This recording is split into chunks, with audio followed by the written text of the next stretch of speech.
నమస్కారం, news vision కు స్వాగతం. ముందుగా వార్తల్లోని ముఖ్యాంశాలు.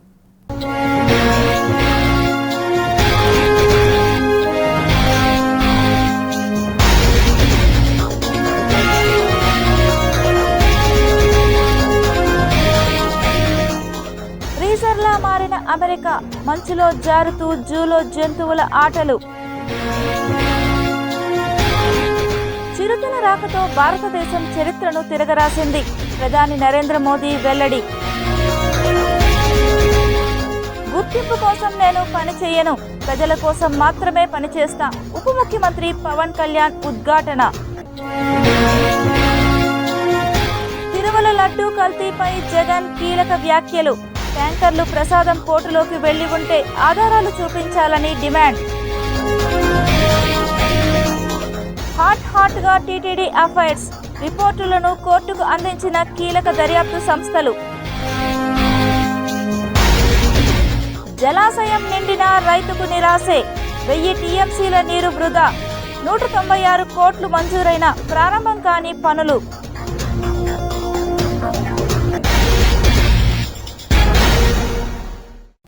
చిత్తూరులో డివిజన్ డెవలప్మెంట్ ఆఫీసును డిప్యూటీ సీఎం పవన్ కళ్యాణ్ ప్రారంభించారు. ఏపీ వ్యాప్తంగా కొత్త డివిజన్ డెవలప్మెంట్ ఆఫీసుల ప్రారంభోత్సవ కార్యక్రమంలో పవన్ పాల్గొన్నారు. వర్చువల్ విధానంలో రాష్ట్ర వ్యాప్తంగా డీడీఓ కార్యాలయాలను ప్రారంభించారు. పంచాయతీరాజ్ గ్రామీణ అభివృద్ధి సంస్కరణలో భాగంగా రాష్ట్రంలో 77 డీడీఓ ఆఫీసులను ప్రారంభించామని, విస్తృతంగా ప్రజలకు సేవలు అందించడానికి డీడీఓ ఆఫీసులు ఉపయోగపడతాయన్నారు. సమస్యలను క్షేత్రస్థాయిలో పరిష్కరించడానికి ఈ కార్యాలయాలు ఉపయోగపడతాయని పవన్ కళ్యాణ్ చెప్పారు. చిత్తూరు కార్యకర్తల సమావేశంలో డిప్యూటీ సీఎం పవన్ కళ్యాణ్ మాట్లాడుతూ, కూటమి ప్రభుత్వం కేంద్రానికి బలం అయ్యింది. కార్యకర్తలకు గుర్తింపు కష్టపడితే వస్తుంది. గుర్తింపు కోసం నేను పనిచేయను, ప్రజల కోసం మాత్రమే పనిచేస్తా. నాకు పదవి అలంకరణ కాదు, ఓ బాధ్యత. ప్రభుత్వ ఉద్యోగి ఇంటిలో పదోన్నతులపై ఎంతో ఆసక్తి ఉంటుంది. ప్రభుత్వ ఉద్యోగులకు పదోన్నతులనేది చాలా కీలకం. ఉద్యోగుల పాత్ర తెలుసు కాబట్టి 10,000 మంది ఉద్యోగులకు ఒకేసారి పదోన్నతులు కల్పించాం. గొంతు లేని వారికి మనం గొంతు అవ్వాలి, వారి కోసం బలంగా నిలబడాలి. జీవితంలో రిస్క్ తీసుకుంటేనే విజయం సాధించగలం. అది కూటమి ప్రభుత్వం చేసి చూపించింది. 15 సంవత్సరాల పాటు కూటమి ప్రభుత్వం అధికారంలో ఉంటుంది. గత 20 సంవత్సరాలలో కోట్లాది రూపాయల ఎర్రచందనం తరలించి సొమ్ము చేసుకున్నారు. 2008 నుండి రాజకీయాల్లో ఉన్నాను. చంద్రబాబు లాంటి వారిని కుప్పంకు రాకుండా అడ్డుకున్నారు. ఎప్పుడూ కూడా ధైర్యాన్ని కోల్పోకూడదు. ప్రజలు అన్నింటినీ ధైర్యంగా ఎదుర్కోవాలి. కూర్చుని మాట్లాడుకుంటే అన్ని సమస్యలు తీరుతాయి. జనసేన కార్యకర్తలకు పరిపాలనా పరంగా అనుభవం లేకపోవచ్చు, కానీ సమాజం కోసం కసిగా పనిచేస్తారు. పార్టీ పరంగా ప్రతి నియోజకవర్గంలో ఓ కమిటీ ఏర్పాటు చేస్తాం అని అన్నారు. కలెక్టర్ గారితో అలా గంజాయి సాగు గురించి మాట్లాడుతూ ఉంటే, ఇది బెల్ట్ షాపుల గురించి ఒకటి ఉంది, అవన్నీ మాట్లాడుతూ ఉన్నాం. ఇది కొంత సమాజం ఇప్పుడు క్రిమినల్స్ 10 మంది అయితే పర్లేదు, మనం హ్యాండిల్ చేయగలం. క్రిమినల్ టెండెన్సీస్ కానీ డబ్బుల కోసం ఇప్పుడు బెల్ట్ షాపులు ప్రతి ఒక్కరు మనం ఎంకరేజ్ చేస్తే, అది సొసైటీ సమాజంలో అంతర్భాగం అయిపోతే మటుకు దాన్ని విడదీయడం చాలా కష్టం అయిపోతుంది. ఇంకా అది క్యాన్సరస్ అయిపోతుంది. సో అవన్నీ ఏదో మాట్లాడుకుంటూ ఉన్నాం. అంటే మనకు కూడా ప్రభుత్వం మనం వచ్చింది, దాంతోపాటు సామాజిక బాధ్యత మనకు చాలా మనందరికీ. ఈరోజు మీ అందరినీ కూడా నేను కోరుకుంటుంది, ఒకటే ఏం కోరుకున్నాం అంటే, ఒక మార్పు రావాలి. ఆ మార్పు ఎలాంటిదంటే, మన సమాజంలో ఏముంటుందని, ఒక గొంతు లేని వాళ్ళకి మనం గొంతు అవ్వాలి, బలం లేని వాళ్ళకి మనం గలం అవ్వాలి. సో దాంట్లో భాగంగా మనం ఇక్కడ దాకా తీసుకొచ్చాం. మన మురళి గారు చెప్పినట్టుగా మనం వర్షం తాలూకు గుణం చినుకు ఇవ్వడం, ఒక నాయకుడి తాలూకు లక్షణం నిస్సహాయాలకి అండగా నిలవడం. నా ఉద్దేశం అదే. దానివల్ల పదవి అనేది అది ఒక అలంకారం కాదు, బాధ్యత అది. సో ఈరోజు మనకి ఒక పంచాయతీరాజ్ వచ్చింది. కొంచెం నేను చేసింది చాలా క్లియర్ కట్గా చెప్పాను పేషీలో ఉన్న అధికారులందరికీ. అదృష్టవశాత్తు పేషీలో ఉన్న అధికారులు కూడా సమాజానికి ఏదైనా చేద్దామని తపనున్నాను. అందరూ వాళ్ళు ఏదో చేద్దామని చెప్పి వాళ్ళు కూర్చోబెట్టి, సరే ఈ పనులు చేయొచ్చు, ఇట్లా చేయొచ్చు, ఇలా 10,000 మందికి మన ప్రమోషన్స్ రాకుండా ఉండిపోయినాయి. లేదంటే ఇలాంటి మినీ కలెక్టరేట్స్ ఉంటే ప్రజలు ఇందాక మురళి గారు చెప్పినట్టు 60,000 మంది, ఒక 70,000 మంది ఒక డిస్ట్రిక్ట్ కలెక్టరేట్కి ఎలా వెళ్తారు? దాని ప్రతి డివిజన్లో ఉండాలి. అదైనా ఒక తిరుమల లడ్డు కల్తీ ఘటనపై మాజీ సీఎం జగన్మోహన్ రెడ్డి స్పందించారు. కల్తీ నెయ్యి ఆరోపణలు ఉన్న ట్యాంకర్లు ప్రసాదం పోర్టులోకి వెళ్లి ఉంటే ఆధారాలు చూపించాలని జగన్ డిమాండ్ చేశారు. నెయ్యిలో జంతువుల కొవ్వు ఉందని, ఆ నెయ్యి లడ్డూలో కలిసిందని, ఆ లడ్డులు భక్తులు తిన్నారని, దేవుడు అంటే భయము భక్తి రెండు లేకుండా చంద్రబాబు నాయుడు మాట్లాడిన మాటలు నేను అడుగుతాను. మరి జంతువుల కొవ్వు నెయ్యిలో కలిసిందని ఆ లడ్డులు భక్తులు తిన్నారని చెప్పడానికి ఆధారాలు దొరికాయా? చంద్రబాబు నేను సూటిగా ప్రశ్నిస్తాను. కల్తీ నెయ్యి ఆరోపణలున్న ఆ ట్యాంకర్లు ఎన్ని క్వశ్చన్స్ నేను అడుగుతాను. ఆ కల్తీ నెయ్యి ఆరోపణలో ఉన్న ఆ ట్యాంకర్లు ప్రసాదం తయారీలోకి వెళ్ళాయా? దీనికి ఆధారాలు ఉన్నాయా అని అడుగుతాను. ఎందుకనంటే టీటీడీలో ఒక రోబస్ట్ ప్రొసీజర్ ఉంది. టీటీడీలోకి వచ్చే ఏ ట్యాంకర్ అయినా కూడా NABL అంటే national accreditation board for testing and calibration laboratories, NABL. టీటీడీలోకి వచ్చే ఏ ట్యాంకర్ అయినా కూడా NABL ఆథరైజ్డ్ ల్యాబ్ సర్టిఫికేట్తోనే రావాలి. ఇది మ్యాండేట్, ఇది రూల్. ఇది without this certificate they will not even be entering, they cannot even come close to Tirupati. తర్వాత టీటీడీలో వాళ్ళ సొంత ల్యాబ్ ఉంది. ఆ సొంత ల్యాబ్లో కూడా మళ్ళా టెస్ట్ పాస్ కావాలి ఏ ట్యాంకర్ అయినా, ప్రతి ట్యాంకర్. ఆ తర్వాతనే ట్యాంకర్ లోపలికి పోవాలి. ఆ తర్వాతనే ట్యాంకర్ అనేది లోపలికి పోవడానికి అనుమతిస్తారు. గతంలో చంద్రబాబు నాయుడు గారి హయాంలో 15 సార్లు వెనక్కిపోయేది. గతంలో 15 సార్లు వెనక్కి పంపించారు. వైఎస్ఆర్సీపీ హయాంలో 18 సార్లు వెనక్కి పంపించారు. ఇది ఒక రొటీన్ ప్రొసీజర్, ఒక రోబస్ట్ ప్రొసీజర్ ఉంది అని చెప్పడానికి ఇది ఒక నిదర్శనం. కలియుగ దైవం ఖజానా చుట్టూ చర్చ. వడ్డీ కాసుల వాడి కాసులు కాజేసిన వ్యవహారం మళ్లీ కోర్టుకు చేరింది. 2 కీలక దర్యాప్తు సంస్థలు వేర్వేరుగా 2 రిపోర్టులు సబ్మిట్ చేశాయి. ఎన్నికలకు ముందు నుంచి హాట్ టాపిక్గా ఉన్న ఈ కేసులో వాట్ నెక్స్ట్? ఇప్పుడిదే చర్చ. పరకామణి పాపం ఎవరిదో తేల్చేశారా? సిఐడి ఇచ్చిన నివేదికలో ఏముంది? నిందితుడి ఆస్తులపై ఏసీబీ ఏం తేల్చింది? కోర్టు ఎలాంటి ఆర్డర్స్ ఇవ్వబోతోంది? ఏడుకొండలవాడి హుండీ లెక్కింపులో చేతివాటం. అప్పుడెప్పుడో 2-3 ఏళ్ల కింద చిన్నగా రచ్చాయి.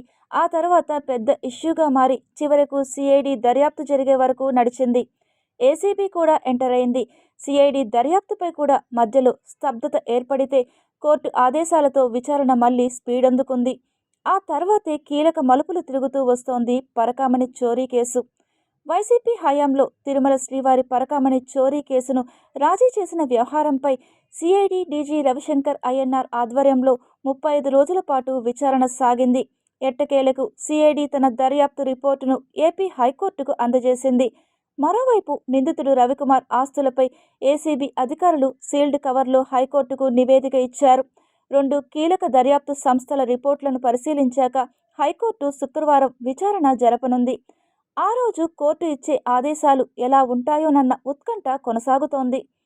టీటీడీ మాజీ చైర్మన్లు వైవి సుబ్బారెడ్డి, భూమన కరుణాకర్ రెడ్డి, మాజీ ఈవో ధర్మారెడ్డితో పాటు అప్పట్లో పరకామణి విధి నిర్వహణలో ఉన్న ఉద్యోగులు, పోలీసులను అధికారులు ప్రశ్నించారు.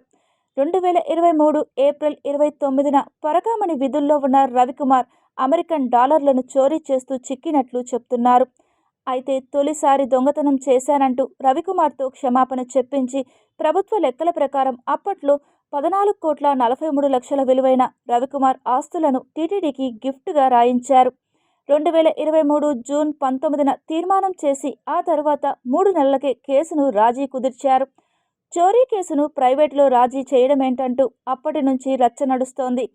పరకామణి కేసు రాజీ వెనుకున్న మతలబేంటన్న దానిపై దర్యాప్తు జరిపిన సిఐడి కోర్టుకు నివేదిక ఇచ్చింది. సిఐడి కోర్టుకు ఇచ్చిన రిపోర్టులో ఏముందనేదే సస్పెన్స్గా మారింది. నిందితుడు రవికుమార్ తరపు న్యాయవాది దర్యాప్తు సంస్థలు ఇచ్చిన నివేదికల కాపీలు ఇవ్వాలని అభ్యర్థించిన కోర్టు తోసిపుచ్చింది. అయితే పరకామణి కేసులో కీలక సాక్షిగా ఉన్న అధికారి సతీష్ అనుమానాస్పద స్థితిలో చనిపోవడంతో కేసు దర్యాప్తు క్లిష్టంగా మారినట్లు ఆ మధ్య చర్చ జరిగింది. సతీష్ మరణం తర్వాత దర్యాప్తు డైలమాలో పడిందా? ఆల్రెడీ సతీష్ చెప్పాల్సిన విషయాలన్నీ సిఐడికి చెప్పేశారా? అసలు సతీష్ మరణంపై దర్యాప్తు నివేదికలో సిఐడి ఏమని పేర్కొందనేది క్వశ్చన్ మార్క్గా మిగిలింది. సిఐడి ఏసీబీ రిపోర్ట్లను స్టడీ చేసిన తర్వాత కోర్టు ఎలాంటి ఆర్డర్స్ ఇవ్వబోతుందనే ఉత్కంఠ కంటిన్యూ అవుతోంది. అటు రవికుమార్ ఆస్తులపై ఏసీబీ దర్యాప్తులో ఏం తేల్చిందనేది కూడా పొలిటికల్ హాట్ టాపిక్గా మారింది. పరకామణి చోరీ కేసును రాజీ కుదిర్చి నిందితుడు రవికుమార్ ఆస్తులను కొందరు వైసీపీ నేతలు తమ పేరుపై రాయించుకున్నారన్న అలిగేషన్స్ ఉన్నాయి. నిజంగా అలా జరిగిందా? జరిగితే రవికుమార్ నుంచి ఆస్తుల బదిలీ ఎలా జరిగింది? అసలు రవికుమార్కు అన్ని ఆస్తులు ఎక్కడివి? పరకామణి లెక్కింపులో చోరీ చేసే రవికుమార్ కోట్లకు పడగెత్తాడా? ఈ కన్ఫ్యూజన్స్కు ఏసీబీ క్లారిటీ ఇచ్చినట్లేనా? కోర్టుకు ఇచ్చిన నివేదికలో ఏ అంశాలను మెన్షన్ చేసిందనేది చర్చనీయాంశంగా మారింది. అటు సిఐడి ఇటు ఏసీబీ రిపోర్టులను పరిశీలించిన తర్వాత హైకోర్టు తీసుకునే నిర్ణయంపైనే పరకామణి కేసులో వాట్ నెక్స్ట్ అనేది క్లారిటీ రానుంది. కలియుగ వైకుంఠమైన తిరుమలలో డంపింగ్ యార్డు వలన నేల నీరు కలుషితం అవడంతో పాటు రాబోయే రోజులలో క్షేత్రం ఆధ్యాత్మికతకు కూడా భంగం వాటిల్లుతుందని తిరుమల స్థానికులతో సనాతన హిందూ ధర్మ పరిరక్షణ సమితి సభ్యులు తిరుపతి ప్రెస్ క్లబ్లో ఆవేదన వ్యక్తం చేశారు. ఈరోజు సుగంధంతో వెల్లివిరసాల్సిన తిరుమల కొండ దుర్గంధంతో వెల్లివిరుస్తోంది. ఎంత బాధ వేస్తోంది అంటే తిరుమల కొండపైన ఉన్నటువంటి డంప్ యార్డ్ గత 20 సంవత్సరాలుగా వాళ్ళు వీళ్ళు అని చెప్పని కానీ ప్రతి ఒక్కరూ బాధ్యులే. అందులో భక్తులుగా మేము కూడా దానికి బాధ్యులమే. ఈరోజు చూస్తున్నాం, ఒక భక్తుడు ఆ దుర్గంధం దాని యొక్క డంప్ యార్డ్ పరిస్థితి చూపి పెట్టి మన తిరుమల చైర్మన్ అయినటువంటి బిఆర్ నాయుడు గారు ఇచ్చినటువంటి స్టేట్మెంట్ కూడా నాకు వీడియో పంపించడం ద్వారా నేను వెళ్ళి చూసి వచ్చాను. చూసిన తర్వాత ఎంత బాధ కలుగుతుందంటే అంత బాధ కలుగుతుంది. ఒక భక్తుడిగా, ఒక తిరుమల వాసి, తిరుపతి వాసిగా నేను కూడా బాధ్యత లేకుండా ఉన్నానా అనే బాధతో ఈరోజు ప్రజల ముందుకు ఈ తిరుమలలో ఉన్నటువంటి డంప్ యార్డ్ దుస్థితిని తీసుకురావాలనే ఉద్దేశంతోనే ఈ ప్రెస్ మీట్ పెట్టడం జరిగింది. దాదాపు కిలోమీటర్ పైగా డంప్ యార్డ్ ఉండడం చాలా బాధాకరం. యాక్చువల్గా మేము చైతన్యపురం మీదుగా స్వామివారి దేవాలయంకి వాడిన బండలు కొట్టిన ప్రదేశం చూద్దామని ఒకరోజు బయలుదేరాం, ఒక 4 years బ్యాక్.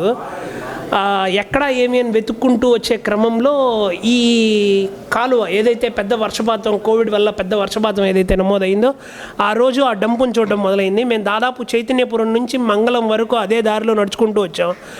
దాదాపు ఒక 3.5 kilometers 4 kilometers అంటే మీరు తిరుమల నుంచి లెక్కేసుకుంటే దాదాపు ఒక 10 kilometers వరకు అడవిలో ఈ డంప్ మొత్తం ఉంది. అడవి మొత్తం నిండిపోయింది. అది 1-2 కాదు, కొన్ని లక్షల జతల చెప్పులు, కొన్ని లక్షల ప్లాస్టిక్ కవర్లు, కొన్ని లక్షల పేపర్ ప్లేట్లు, అవి ఇంకా అలా చాలా డంప్. అంటే ఏదైతే కాకుల కొండపైన ఉన్న డంప్ అంతా ఈ అధిక వర్షపాతానికి కొట్టుకొని వచ్చి దాదాపు ఒక 10 kilometer రేడియస్లో, అంటే ఆ వంకలో మొత్తం ఇంకిపోయి మొత్తం డంప్ అయిపోయింది. దాదాపు ఒక 4 years బ్యాక్ చూసాం మేము. ఇప్పుడు కూడా అదే పరిస్థితి ఉండొచ్చు, ఎందుకంటే ఆడికి ఎవరు పోయేవాళ్ళు లేరు, ఎవరు క్లీన్ చేసేవాళ్ళు లేరు, కాబట్టి అదే పరిస్థితి ఇప్పుడు ఉండొచ్చు. వర్షాలు కురిసినప్పుడల్లా పెనుమూరు మండలం కలవగుంటలోని ఎన్టీఆర్ జలాశయం నిండి పొంగి పొర్లుతోంది. స్థానిక రైతులకు దక్కాల్సిన మిగులు జలాలంతా తమిళనాడు మీదుగా వెళ్లి సముద్రం పాలవుతున్నాయి. చిత్తూరు నగరానికి త్రాగునీరు అందించే లక్ష్యంతో 1995లో 0.120 TMCల సామర్థ్యంతో నిర్మించిన ఎన్టీఆర్ జలాశయాన్ని అప్పటి ముఖ్యమంత్రి చంద్రబాబు ప్రారంభించారు. వృధా అవుతున్న నీటిని స్థానిక రైతులకు అందించడానికి 20 ఏళ్లుగా ప్రభుత్వాలు, ప్రజాప్రతినిధులు ప్రయత్నిస్తున్నా కార్యరూపం దాల్చడం లేదు. ఎన్టీఆర్ జలాశయం నుంచి పెనుమూరు మండలంలోని 2 గంగుపల్లె, జలజపల్లె చెరువులకు, గంగాధర్ నెల్లూరు మండలంలోని మరో 31 చెరువులకు నీటిని కాలువల ద్వారా అనుసంధాన ప్రక్రియ 2004లో తెరపైకి వచ్చింది. అప్పటి ముఖ్యమంత్రి రాజశేఖర రెడ్డి చెరువులకు నీరు మళ్లించడానికి 5 కోట్ల రూపాయలు మంజూరు చేశారు.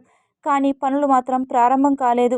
ఎన్టీఆర్ జలాశయం ఎగువ పరివాహక ప్రాంతాల్లో భారీ వర్షాలు కురిసిన ప్రతిసారి జలాశయం నుండి మిగులు నీరు సముద్రం పాలవుతోంది. జలాశయం సామర్థ్యం 109.8 MCFTలు కాగా 2 నెలలుగా కురుస్తున్న భారీ వర్షాలకు జలాశయం నిండడంతో ఇరిగేషన్ అధికారులు గేట్లు తెరిచి దిగువకు నీటిని విడుదల చేస్తున్నారు. 500కు పైగా MCFTల నీరు సముద్రం పాలైందని అంచనా. నేటికి కూడా 2 గేట్ల ద్వారా రోజు 200 క్యూసెక్కుల నీరు దిగువకు విడుదల చేస్తున్నారు. స్మార్ట్ సిటీ ప్రాజెక్టులో పెండింగ్లో ఉన్న వాటిని త్వరగా పూర్తి చేయాలని smart city chairman collector doctor Venkateshwar అధికారులను ఆదేశించారు. Tirupati smart city corporation limited 41వ బోర్డు సమావేశం స్మార్ట్ సిటీ చైర్మన్ జిల్లా కలెక్టర్ డాక్టర్ వెంకటేశ్వర్లు అధ్యక్షతన జరిగింది. స్మార్ట్ సిటీ చైర్మన్ జిల్లా collector doctor Venkateswarlu, SP Subbarayudu, independent డైరెక్టర్లు doctor Ramasri, doctor Ramachandrareddy, engineering in చీఫ్లు ఆన్లైన్ ద్వారా పాల్గొనగా తుడా కార్యాలయం నుండి smart city managing director commissioner N Maurya పాల్గొని పలు అంశాలపై చర్చించి ఆమోదం తెలిపారు. నగరంలో సీసీ కెమెరాల ఏర్పాటు ప్రదేశాలు, పెండింగ్ ప్రాజెక్టుల గురించి smart city managing director commissioner వివరించారు. స్మార్ట్ సిటీకి నిధులు మంజూరు చేసేలా ప్రభుత్వానికి లేఖ రాయాలని కలెక్టర్ స్మార్ట్ సిటీ అధికారులను ఆదేశించారు.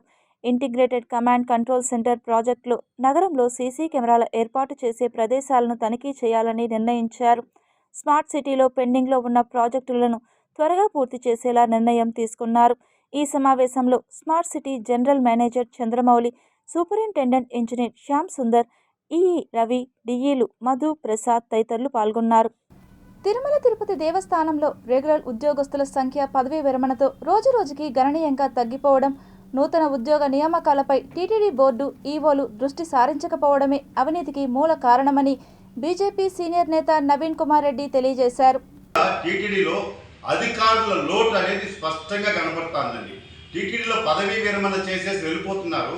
తిరిగి ఉద్యోగ నియామకాల కోసం నోటిఫికేషన్ ఇచ్చిన దాఖలాలు లేవు చాలా సంవత్సరాలుగా. దీని కారణంగా ఒక్కొక్క అధికారి మీద అదనంగా భారం పడుతుంది, పని భారం పడుతుంది. దీని కారణంగా ఎక్కడో ఒక చోట వాళ్ళ పర్యవేక్షణ లోపం కారణంగా కింద స్థాయిలో ఉన్నటువంటి అధికారులు అవినీతి అక్రమాలకు పాల్పడి టీటీడీ ప్రతిష్టను దిగజారుస్తున్నారు. కాబట్టి దయచేసి ఈ డిప్యుటేషన్ మీద వచ్చే అధికారులను కానీ, అదేవిధంగా పదవీ విరమణ చేసినటువంటి అధికారుల్ని మళ్ళా తీసుకొచ్చి పెట్టడం కానీ పూర్తిగా నిషేధించాలి. టీటీడీలో ఎవరైతే కొత్తగా ఉద్యోగస్తులు విద్యార్థులు ఉన్నారండి, ఎంతో ఉన్నత చదివి టీటీడీలో ఉద్యోగాల కోసం ఎదురు చూస్తున్నారు. వెంటనే నోటిఫికేషన్ ఇవ్వాలని చెప్పని నేను విజ్ఞప్తి చేస్తున్నా. ఈరోజు మార్కెటింగ్లో అవినీతి జరిగింది అంటున్నారు. ఆ మార్కెటింగ్లో జరగడానికి కారణం ఏమంటే, పూర్వం మనం చూసినట్టయితే మార్కెటింగ్కి ఒక అధిపతి ఉండేవాడు, మార్కెటింగ్ ఆఫీసర్. ఈరోజు ఆ మార్కెటింగ్ ఆఫీసర్ పోస్టే లేదు. తెలుగు పాటకు జీవం పోసిన సంగీత సామ్రాట్ ఘంటసాల వెంకటేశ్వరరావు జయంతిని పురస్కరించుకొని తిరుపతిలోని కళాకారులు, సంగీత ప్రియులు ఘంటసాల విగ్రహానికి పూలమాలలు వేసి ఘనంగా నివాళులర్పించారు. గాన గంధర్వులు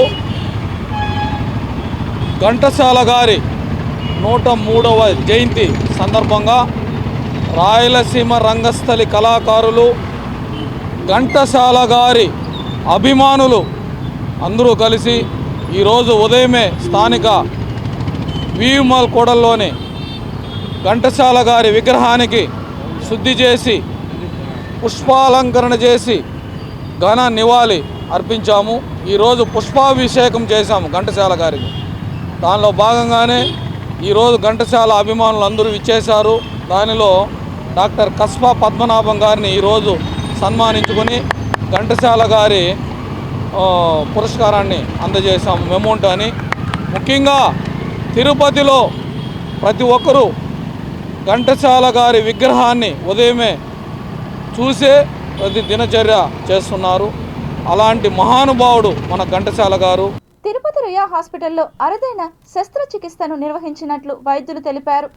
కడప జిల్లా పులివెందుల నియోజకవర్గం రాజీవ్ గాంధీ కాలనీకి చెందిన 3 సంవత్సరాల మహి అనే బాలుడు ప్లాస్టిక్ క్యాప్ను మింగడం ద్వారా ఊపిరితిత్తుల్లో ఇరుక్కుపోయి ఊపిరి పీల్చుకోవడం ఇబ్బంది కలిగిన నేపథ్యంలో తిరుపతి రుయా హాస్పిటల్కు చేరుకున్నారు. వైద్యాధికారులు తక్షణమే బాలుడిని అత్యవసర చికిత్సా కేంద్రంలో చేర్చుకొని సిటీ స్కాన్ చేయగా ఊపిరితిత్తులలో ప్లాస్టిక్ మూత ఉండడం గ్రహించిన వైద్యులు ఆపరేషన్ చేసి ప్లాస్టిక్ పదార్థాన్ని వెలుపలకు తీశారు.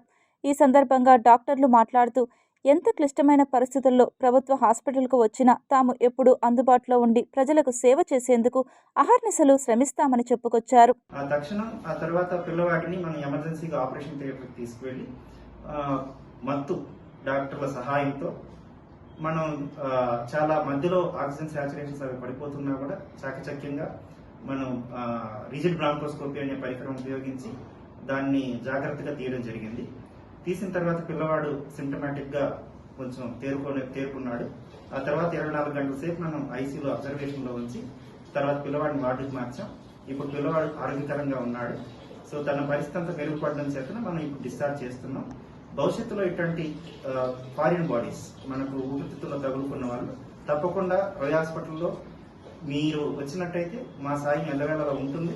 మేము మీకు అన్ని రకాలుగా సహాయపడగలమని ఇందు మూలంగా నేను తెలియజేస్తున్నాను. Thank you. చెన్నికి వచ్చిన ఆడవై చూపించినాక వాళ్ళు కూడా చిన్నపిల్లడు 4 సంవత్సరాలు అది లేదు మిషన్ పెట్టి చూసేది అని చెప్పిన తర్వాత ఏం చేయాలో అర్థం కాకుంటే వీళ్ళు జగదీష్ సార్ ఉన్నాడు తిరుపతిలోని, మాకు ఒక సార్ ఫోన్ చేసి ఇలా చెప్పినాడు. ఆ సార్ లేదా సార్ ఉంటాడో లేదో చూడాలంటే సార్కి ఫోన్ చేస్తానే ఇమీడియట్గా రాండి మీరు, నేను చూసుకుంటా, సరే నేను చేస్తాను రాని సార్ పిలిపించి ఇక్కడికి వచ్చిన తర్వాత బాగా చేసినాడు. సార్ కొందరు ఎన్నో చెప్పుకుంటున్నాము. ఆ సార్ లేకుంటే కనుక మా జీవితం ఏదో అయిపోయింది. మాకు ఏం చేయాలో అర్థం కావట్లేదు అసలు ఒకసారి కూడా. కానీ సార్ నేను ఉన్నానమ్మా, ఏం కాదు, నీ పిల్లలు నేను సేవ్ చేస్తాను. అసలు ఆక్సిజన్ అసలు రోడ్లోంచి ఊపిరి కూడా సరిగ్గా పీల్చుకోకునేవాడు, బాగా ఊరికి పీల్చుకుంటున్నాడు. సార్ ఆరోగ్యంగా మా పిల్లలు మా చేతితో మాకు పెట్టినాడు. అది మాకు గొప్పగా అనిపించింది. సార్ మళ్ళీ ఒకసారి వందనాలు కూడా చెప్పుకుంటున్నాను. శ్రీవారి సేవకులు హిందూ ధర్మ ప్రచారాన్ని మరింత విస్తృతంగా జనాల్లోకి తీసుకుని వెళ్తున్నారని టీటీడీ ఈవో అనిల్ కుమార్ సింఘాల్ తెలియజేశారు. గురువారం సాయంత్రం తిరుమలలోని సేవా సదన్ 2లో జరిగిన ట్రైన్ ద ట్రైనీ శిక్షణ కార్యక్రమంలో టీటీడీ ఈవో అనిల్ కుమార్ సింఘాల్ ఈ సందర్భంగా మాట్లాడుతూ 2000 సంవత్సరం నవంబర్ నెలలో 200 మంది సేవకులతో ప్రారంభమైన శ్రీవారి సేవ ప్రస్తుతం 17 లక్షల మందికి చేరుకోవడం చాలా గొప్ప విషయంగా ఆయన అభివర్ణించారు. ప్రస్తుత అవసరాలకు అనుగుణంగా శ్రీవారి సేవను మరింత బలోపేతం చేయడంలో భాగంగా గ్రూప్ సూపర్వైజర్లకు ట్రైన్ ద ట్రైనర్ శిక్షణ కార్యక్రమం ఏర్పాటు చేసినట్లు చెప్పారు. ఈ కార్యక్రమంలో తరగతి శిక్షణ, క్షేత్రస్థాయి పరిశీలన ద్వారా అధ్యయనం చేసిన అంశాలను గ్రూప్ సూపర్వైజర్లు తమ ప్రాంతాల్లోని శ్రీవారి సేవకులకు నేర్పించి వారిని ఉత్తమ సేవకులుగా తీర్చిదిద్దేందుకు కృషి చేయాలని అన్నారు. త్వరలో టీటీడీ పరిధిలోని స్థానిక ఆలయాలన్నింటిలో కూడా శ్రీవారి సేవను దశల వారీగా ప్రారంభించేందుకు చర్యలు తీసుకుంటున్నట్లు తెలిపారు. శ్రీవారి సేవకులు తమ ప్రాంతాల్లోని ఆలయాల్లో కూడా శ్రీవారి సేవ చేసేందుకు ముందుకు రావాల్సిన అవసరం ఉందని తెలియజేశారు. అయితే ఇన్ని సంవత్సరాల నుంచి దాదాపు 25 సంవత్సరాల నుంచి ఈ శ్రీవారి సేవా కార్యక్రమం నిర్వహిస్తూ ఉన్నాము. కాలక్రమేణా ఈ పాల్గొన్నటువంటి శ్రీవారి సేవల సంఖ్య కూడా బాగా పెరిగింది. నేను అంతకుముందు ఈయోగా ఉన్నప్పుడు ఇదే శ్రీవారి సేవా సదన్ని అప్పుడు మనం ఇనాగ్రేట్ చేయడం జరిగింది. ఎందుకంటే దాదాపు 3000 మంది రోజువారీగా శ్రీవారి సేవలు అందిస్తుంటే వాళ్ళకి ఒక ప్రత్యేకమైనటువంటి ఫెసిలిటీస్ ఉండాలి, భవనాలు ఉండాలి. ఆ ఉద్దేశంతో ఆ రోజు ఈ భవనాలు శాంక్షన్ చేసుకొని పూర్తి చేసుకొని ఇనాగ్రేట్ చేశాం. చాలామంది వచ్చి శ్రీవారి సేవకులు వచ్చి దీంట్లో శ్రీ తాతయ్యగుంట గంగమ్మ ఆలయంలో చండీ హోమాన్ని వైభవంగా నిర్వహించారు. కోరిన కోరికలు తీరుస్తూ కొంగు బంగారంగా విరాజిల్లుతున్న గంగమ్మ ఆలయంలో కార్తీక పౌర్ణమిని పురస్కరించుకొని చండీ హోమాన్ని ఘనంగా నిర్వహించారు. ఈ హోమానికి నగరంలోని భక్తులు పెద్ద సంఖ్యలో పాల్గొని పునీతులయ్యారు. హోమాది కార్యక్రమంలో పాలక మండలి సభ్యులు, ఆలయ అధికారులు పాల్గొన్నారు. ఈ సందర్భంగా శ్రీ తాతయ్యగుంట గంగమ్మ ఆలయ పాలక మండలి అధ్యక్షులు మహేష్ యాదవ్ మీడియాతో మాట్లాడుతూ అమ్మవారి దర్శనార్థం విచ్చేసిన భక్తులకు ఎటువంటి అసౌకర్యాలు కలగకుండా పాలక మండలి అన్ని ఏర్పాట్లు చేయడం జరిగిందని పేర్కొన్నారు. చండీ హోమంలో పాల్గొని అందరూ కూడా తరించడం జరిగింది. ఈ యొక్క కార్యక్రమాన్ని ఉభయదారులు తిరుపతిలో ఉన్నటువంటి ఉభయదారులందరూ కూడా ఇచ్చేశారు. ఉదయాన్నే అమ్మవారికి విశేషమైన అభిషేకం అనంతరం అలంకరణ అనంతరం అమ్మవారికి ధూపదీప నైవేద్యాలు సమర్పించిన తర్వాత హోమం స్టార్ట్ చేయడం జరిగింది. ఈ హోమం నందు ఉభయదారులతో పాటు మా పాలక మండలి సభ్యులందరూ కూడా పాల్గొనడం జరిగింది. సత్తివేడు నియోజకవర్గం ఇన్ఛార్జిగా తెలుగుదేశం పార్టీ అధిష్టానం శంకర్ రెడ్డిని నియమించడం జీర్ణించుకోలేకనే ప్రస్తుత ఎమ్మెల్యే ఆదిమూలం కులాన్ని అడ్డుపెట్టుకుని వివాదాలకు పాల్పడుతున్నారని సత్తివేడు నియోజకవర్గం తెలుగుదేశం పార్టీ కార్యకర్తలు తిరుపతి ప్రెస్ క్లబ్లో ఏర్పాటు చేసిన విలేకరుల సమావేశంలో తీవ్రంగా మండిపడ్డారు. అన్ని రకాలు, కేవలం ఎస్సీ ఎస్టీ అని చెప్పట్లేదు, అన్నిట్లోనూ కూడా ఎస్సీ ఎస్టీ బీసీ మహిళలు అన్నిటికి కూడా ప్రాధాన్యం ఇస్తూ వచ్చారు. ఇది మీరు మీ ప్రభుత్వంలో మీరు అంతకుముందు ఇప్పుడు 2 సార్లు చేస్తున్నాను అంటున్నారు కదా, మీరు అంతకుముందు ఎంతమందికి మీరు ఇలా చేశారు ఒక మాట చెప్పండి. ఎంతమంది ఎస్సీ క్యాండిడేట్లకు మీరు దళిత వాళ్ళకి ఎంతమందికి ఇట్లా పోస్టులు ఇచ్చారు, దానికి సమాధానం చెప్పండి. మీరు ప్రోటోకాల్ అంటున్నారు కదా, మీరు ఎంతమంది మహిళలకు కానీ దళితులకు కానీ మీరు ఎంతవరకు ఒక 3 సెంట్లు భూమి ఇచ్చినాం, నేను పలానా వాళ్ళకి ఇది చేశాను అని చెప్పి మీరు ఎంతవరకు చేశారు, దానికి సమాధానం చెప్పండి. అంతేగాని ప్రతిదానికి దళితులు అన్న కార్డు వాడద్దు. మేము ఈరోజు మాకు మంచి నాయకత్వం వచ్చింది, మేము ఆయన నాయకత్వంలో పనిచేయడానికి మేము సిద్ధంగా ఉన్నాము అని అక్కడ కులాన్ని అంతా కూడా మర్చిపోయి అందరూ కలగలుపుకొని పోతా ఉంటే ఈరోజు మీరు నాకు ప్రోటోకాల్ ఇవ్వలేదని, నన్ను కులపరంగా ఇబ్బంది పెడుతున్నారని మీరు పదే చాలా సందర్భాల్లో చెప్తున్నాం. మేము కూడా ఓపికగా విన్నాం, మీ మాటలన్నీ కూడా చూసాం. ఇంకా ఈ దళిత సామాజిక వర్గం సత్యవేడ నియోజకవర్గం తెలుగుదేశం పార్టీకి సంబంధించిన వ్యక్తులు ఇంకా దాన్ని చూసి దాన్ని తట్టుకోలేకుండా మనం ఈయనకి సరైన సమాధానం చెప్తే ఆయన దాన్ని అర్థం చేసుకుంటాన ఉద్దేశంతో ఈరోజు మనం ఈ ప్రెస్ మీట్ పెట్టడం జరిగింది. ఆంధ్రప్రదేశ్ డిప్యూటీ సీఎం కొణిదెల పవన్ కళ్యాణ్పై తెలంగాణ రాష్ట్ర ప్రభుత్వం మంత్రుల మాటలను ఖండిస్తూ ఏపీ స్టూడెంట్ జేఏసీ ఆధ్వర్యంలో తిరుపతి ప్రెస్ క్లబ్లో ఏర్పాటు చేసిన విలేకరుల సమావేశంలో తెలంగాణ మంత్రుల తీరుపై ఆగ్రహం వ్యక్తం చేశారు. కాంగ్రెస్ పార్టీ నాయకులేమో వాళ్ళు చేసినటువంటి అవినీతి, వేల కోట్ల అవినీతి, భూకుంభకోణాలను తప్పించుకునే దానికోసంగా ఇష్యూ డైవర్ట్ చేసి ఒక ప్రజానాయకుడు, సినిమా ఇండస్ట్రీలో మంచి పేరున్న వ్యక్తి, ప్రజల్లో చర్చ పెడితే అందరూ ఆలకించేటువంటి వ్యక్తి మీదకి ఒక చిన్న ఇష్యూని డైవర్ట్ చేసి పెద్ద కుంభకోణానికి కాంగ్రెస్ పార్టీ తెలంగాణలో తెరలేపిందని చెప్పేసి ఈ సందర్భంగా తెలియజేస్తూ, భవిష్యత్తులో పవన్ కళ్యాణ్ గారి సినిమాలు ఆడినీడంట కోమటిరెడ్డి వెంకటరెడ్డి. సినిమా ఇండస్ట్రీ ఈరోజు తెలంగాణకు పరిమితం కాలేదండి. సినిమా ఇండస్ట్రీ ఇప్పుడున్న టెక్నాలజీలో ఒక సినిమా ప్రపంచవ్యాప్తంగా విడుదలవుతూ ఉంది. ఆంధ్ర కాదు, తెలంగాణ కాదు, ఖండాంతరాలు దాటి సినిమా విడుదలవుతూ ఉంది. నువ్వు ఒక థియేటర్ దగ్గర పోయి ఒక గేటు ముందు నిలబడి గేట్లు వేసేసినంత మాత్రాన సినిమాలను ఆపేటువంటి సత్తా ఎవరికీ లేదు. సినిమా ఇండస్ట్రీ ఈరోజు మా సినిమా ఇండస్ట్రీ మా ప్రాంతంలో లేదని మేము బాధపడతా ఉన్నాం. పదవుల కోసం కాదు, కాంగ్రెస్ పార్టీ అభ్యున్నతికి కృషి చేయాలని member of parliament Sudha Ramakrishna తెలిపారు. తిరుపతి నియోజకవర్గ పరిధిలోని కాంగ్రెస్ పార్టీ నాయకులు, కార్యకర్తలు పెద్ద సంఖ్యలో హాజరయ్యారు. ఈ కార్యక్రమానికి ఏఐసిసి పరిశీలకులు సుధా రామకృష్ణ ముఖ్య అతిథిగా విచ్చేసి సమావేశ కార్యక్రమాన్ని ప్రారంభించారు. ఈ సందర్భంగా ఆమె మాట్లాడుతూ 2029లో ప్రధానమంత్రిగా రాహుల్ గాంధీని చేసేందుకు ప్రతి కార్యకర్త సైనికుడిలా పనిచేయాలని పిలుపునిచ్చారు. దేశంలో రాహుల్ గాంధీ నాయకత్వాన్ని బలపరిచేందుకు కాంగ్రెస్ నాయకులు శ్రమించాలని ఆకాంక్షించారు. అంతకుముందు ముఖ్య అతిథిగా విచ్చేసిన ఆమెకు బాలగురువం బాబు, దొడ్డారెడ్డి రాంభూపాల్ రెడ్డి, చిట్టిబాబు, యార్లపల్లి గోపి తదితరులు గజమాలతో సత్కరించి స్వాగతం పలికారు. Andhra Pradesh special secretary they simply coming and showing hands to only our prime minister.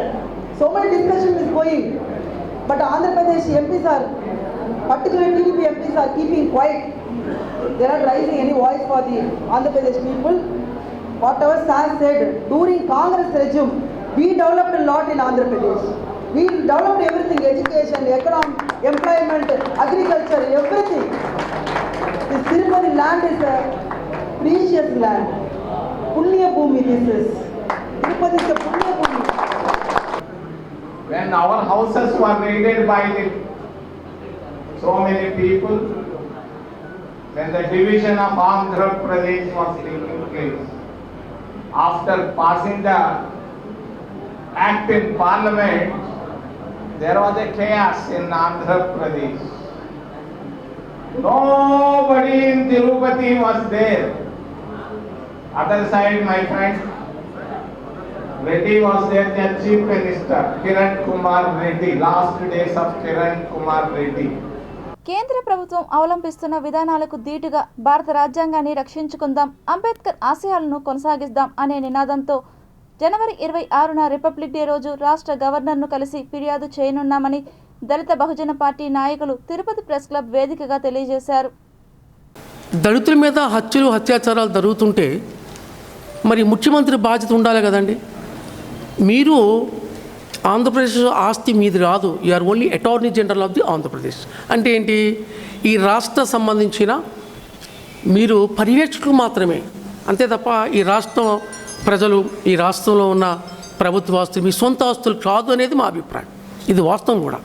అందువల్ల మీరు ప్రజలు కడుతున్న పనులతో మీరు జీతాలు ఇస్తున్నారు, మీ ఎమ్మెల్యేలకి, మీ మంత్రులకి, మీ సెక్యూరిటీ వాళ్ళకి. మీరు ఇంట్లో తినే గ్యాస్ బండ కూడా పబ్లిక్ సొమ్ము, ప్రజల సొమ్ము. మీరు ప్రజలకు బాధ్యత వహించాలి. మీ ఇష్టం వచ్చినట్టు చేస్తారంటే చూస్తే ఎవరు ఊరుకోరు. Tirupati bullion gold jewellery and silver merchants association సమాచారం మేరకు తిరుపతి లోకల్ బులియన్ మార్కెట్లో బంగారం, వెండి ధరలు ఇలా ఉంటాయి. 24 క్యారెట్ల బంగారం 10 గ్రాముల ధర 1,31,680 రూపాయలు. 22 క్యారెట్ల బంగారం 1 గ్రాము ధర 11,882 రూపాయలు. వెండి 1 కేజీ ధర 1,79,800 రూపాయలు. రీటైల్ వెండి 1 గ్రాము ధర 184 రూపాయల 80 పైసలుగా ఉంటుంది. వార్తలు ముగించే ముందు ముఖ్యాంశాలు మరోసారి చూద్దాం.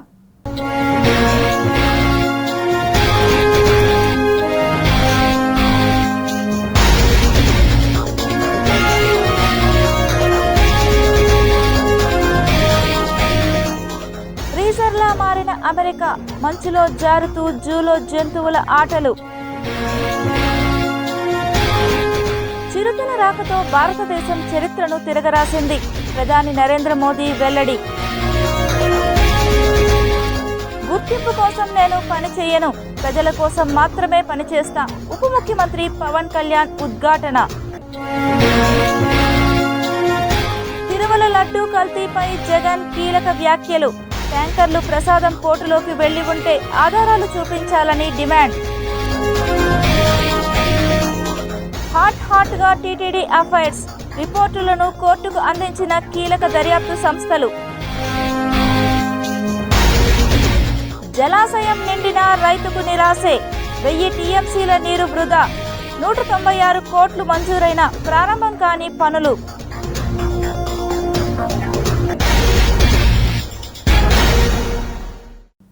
ఈ వార్తలు ఇంతటితో సమాప్తం. సమగ్ర సమాచారంతో విషయంలో మళ్ళీ కలుద్దాం. అంతవరకు సెలవు. నమస్కారం.